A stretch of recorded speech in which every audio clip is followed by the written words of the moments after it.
مال کی نہ بکریوں کے ریوڑ کی. بکریوں کے ریوڑ کا یہ عالم تھا کہ آپ کے پاس اس کثرت سے بکریاں تھیں اور ان کی رکھوالی کے لیے آپ نے کتے رکھے ہوئے تھے, اور دنیا کے ساتھ آپ کے دل کی رغبت کتنی تھی کہ ہر کتے کے گلے میں آپ نے سونے کا پٹا ڈالا. یہ عالم کیسا تھا کہ فرشتے بھی وجد میں آ گئے.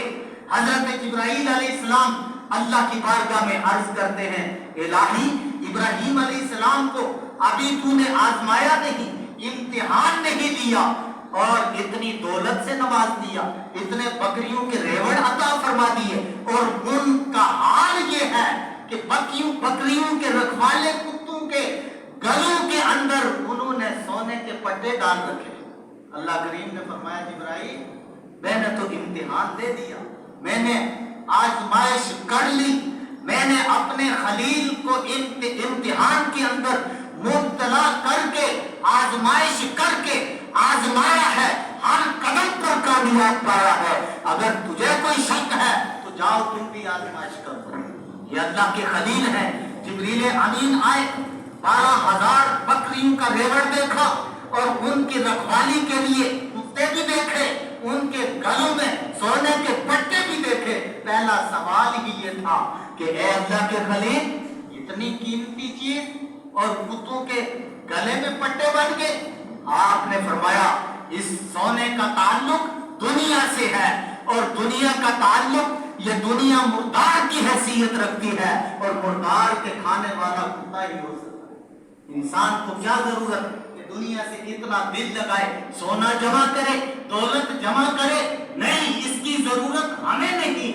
یہ دنیا کتوں کے قابل ہے. میں نے سونے کے پٹے کتوں کے گلے میں ڈال کر یہ بتا دیا کہ مجھے دولت سے کوئی محبت نہیں. اگر مجھے محبت ہے تو آنے والے سائل تو کیا کہنا چاہتا ہے؟ کہا یہ بکریاں مجھے عطا فرما دیں. آپ نے فرمایا, میرے رب کا ایک صفاتی نام ہے. جب جبریل امین نے ایک صفاتی نام رحمان یا رحیم لیا تو فرمایا کہ 12,000 بکریوں کا ریوڑ لے جاؤ. یہ اللہ والے, یہ اللہ کے پیغمبر, یہ اللہ کے خلیل 80 سالہ عمر ہے, دعائیں مانگتے ہیں, الہی اولاد نرینہ عطا. اللہ کریم نے دعا قبول فرمائی. اور پھر عام بیٹا نہیں, ہمارے ہاں عام بیٹا پیدا ہو جائے تو پاؤں تلے زمین نکل جاتی ہے, تکبر اور غرور آ جاتا ہے.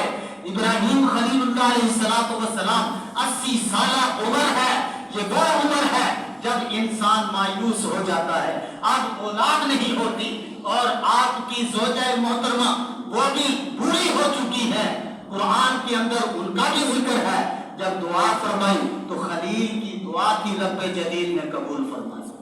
فرمایا کیا ابراہیم, فرشتے آ رہے ہیں, خوشخبری سنائیں گے بشارت دینے کے لیے کہ اس عمر کے اندر بھی ایسا بیٹا عطا کروں گا کہ وہ بیٹا صرف اسماعیل علیہ السلام کی شکل و صورت میں نہیں ہوگا. اس سے پہلے نبوت یا عیسائیوں میں آتی رہی یا یہودیوں میں آتی رہی.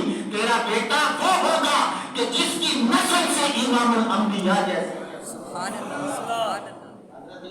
کیسا شہزادہ تھا, دعائیں مانگ کر لیا.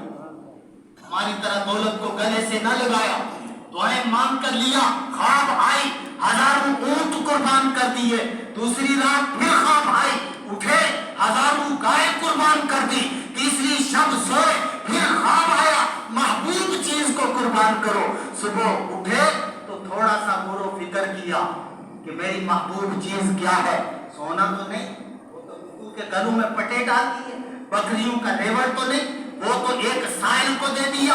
دنیا کی کوئی چیز نہیں. جب ایک اللہ کے خلیل نے غور و فکر کیا تو اس فکر کا نتیجہ یہ نکلا کہ جس شہزادے کو 80 سال کی عمر میں نبوت کے ہاتھ اٹھا کر اللہ کی بارگاہ سے لیا, آج اس سے زیادہ اللہ کے بعد میرے نزدیک کوئی محبوب نہیں. صبح اٹھے, رسی اور چھری لے کر اسماعیل علیہ السلام کو ساتھ ذبح کرنے کے لیے.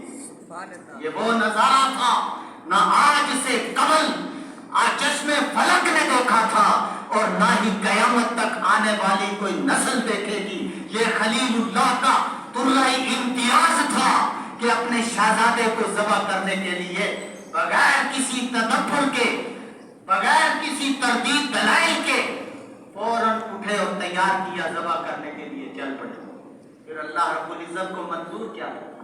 परवरदिगार आलम नहीं देख रहा था कि एक मेरा खलील, वो भी मेरा रसूल है, उसका शहजादा इस्माइल, वो भी मेरा रसूल है, वो भी मेरा नबी है, उसी की नस्ल से फिर इमाम और रसूल आएंगे। ये सब कुछ परवरदिगार आलम देख रहा था, पर बताना ये था कि कयामत तक आने वाले सुन लो, जब तक अपनी महबूब चीज या अल्लाह के अहकामात के सामने सरे तस्लीम खम नहीं करोगे, उस वक्त तक तुम किसी मकसद को हासिल नहीं कर सकते। अल्लाह के खलील जब शहजादे को लेकर निकले, छुरी चली, बिल्कुल खुलासा आपके सामने रख रहा हूं। छुरी चलती है लेकिन हलक को नुकसान नहीं, गर्दन को नुकसान नहीं पहुंचता, और बाप के आंखों पर बेटे के कहने पर पट्टी बांध दी गई कि ए वालिद गिरामी, कहीं बाप होने के नाते कहीं मोहब्बत बिदरी जज्बा और जोश में ना आ जाए, आप छुरी खींचते हुए रुक जाएं और अल्लाह के हुक्म में ताकीद हो जाए।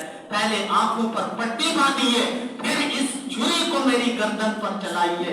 और कुरान इसी मंजर को शाही करता है, फलम्मा अस्लमा व तल्लहु लिल जबीन, जब दोनों रजा के पैकर बन गए तो फिर बाप ने बेटे को जमीन पर लेटा दिया और लेटाकर छुरी चलाई।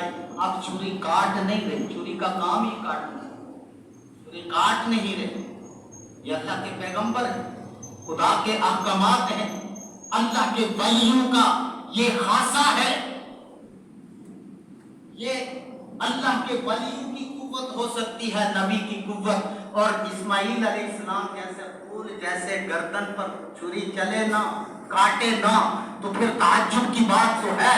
वो उस छुरी से मुखातिब होते हैं अल्लाह के खलील, क्या छुरी तुझे क्या है? मेरे इस्माइल की गर्दन जो है वो फूल से ज्यादा नाजुक है, लेकिन तू काटने का नाम नहीं लेती। छुरी गोया होती है, जुबाने हाथ से पुकार उठती है कि ए अल्लाह के खलील, जिस रब ने आपको एक मर्तबा इस शहजादे को ज़बह करने का हुक्म दिया है, मुझे उसी रब ने 70 मर्तबा ये कहा है कि खबरदार इस्माइल की गर्दन को एक बाल बराबर भी नुकसान ना पहुंचो। आप बताइए कि आपने एक मर्तबा हुक्म पाया तो ज़बह करने के लिए शहजादे को लेकर आ गए।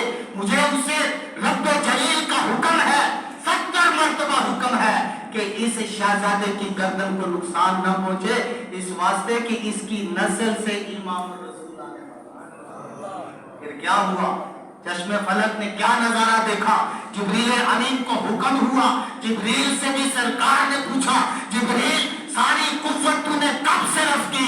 तो आपने 3 मुकामात बताए, उनमें से एक ये कि ए अल्लाह के रसूल, जब हजरत इस्माइल अलैहिस्सलाम जमीन पर लेट गए, अल्लाह के खलील ने गर्दन पर छुरी रख ली, आग जलाई थी कि अल्लाह ने मुझे हुक्म दिया, मैं जन्नत से मैदा लेकर छुरी के नीचे रख दिया।